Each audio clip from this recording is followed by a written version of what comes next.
প্রিয় মেঘফুল, কোনো এক জলজ সন্ধ্যায় আমার বাড়িতে অতিথি হয়ে এসো।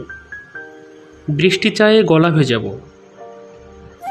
তোমাকে খুব একটা দেওয়ার কিছু নেই আমার, শঙ্খের মতো কান্না আর বাতাসে ঝিঝির গন্ধ ছাড়া।